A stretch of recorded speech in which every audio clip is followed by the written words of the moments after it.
माझ्या कवितेचं नाव आहे काटेरी मुकुट। माझी कविता सर्व गृहिणींना समर्पित करते मी। सुरू करते।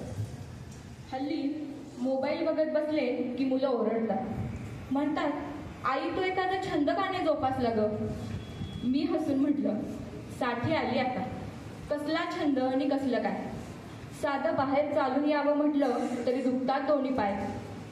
पण एकेकाळी खूप शिवली दुपटी स्वेटरन झबले, पण एकेकाळी खूप शिवली दुपटी स्वेटरन झबले। 7-8 कळशा पाणी भरलंय चढून 4-4 मजले। पण संसाराच्या रामरगाड्यात शिवणकाम पडलं मागं, पण संसाराच्या रामरगाड्यात शिवणकाम पडलं मागं। परवा कपाट आवरताना सापडल्या 2 सुया आणि लोकरीचे धागे।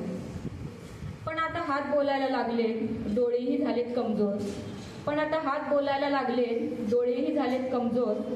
मनगटात पूर्वीसारखा राहिला नाही हो जोर। गृहिणी या पदावर काम करताना कधी मिळत नाही भत्ता, गृहिणी या पदावर काम करताना कधी मिळत नाही भत्ता। आमचे हे टोमणे मारत असतात, म्हणतात, अगं घरात तुझीच तर आहे की सत्ता।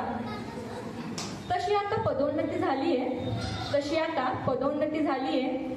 सुनेची सासू आणि आईची झाली आजी, सुनेची सासू आणि आईची झाली आजी। आता नवीन टेक्नॉलॉजी का काय शिकवत असतात नातवंड माझी। मुलीचाही सासरहून येत असतो फोन रोज, मुलीचाही सासरहून येत असतो फोन रोज। आमच्याकडे बाई असे, आमच्याकडे बाई तसे, सांगत असते दररोज। मुली लग्न करतात मी आपण होतो परके, मुली लग्न करतात मी आपण होतो परके। सासरी रमून जातात सोडून माहेरचे घरटे। आईच्या अधूनमधून खूप आठवण येते, आईच्या अधूनमधून खूप आठवण येते। मागच्याच वर्षी गेली ती देवाघरी, पण माझी बहिणी बोलावत असते, म्हणते येत जावं वंच माहेरी।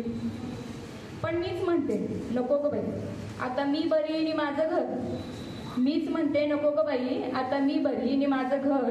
आता हेच झालंय माझं माहेर आणि हेच माझं सासर। पण शेवटी सासर ते सासरच, म्हणजे सासरी जरी मिळाली सत्ता तरीही नसते कधीही जबाबदारीतून सूट।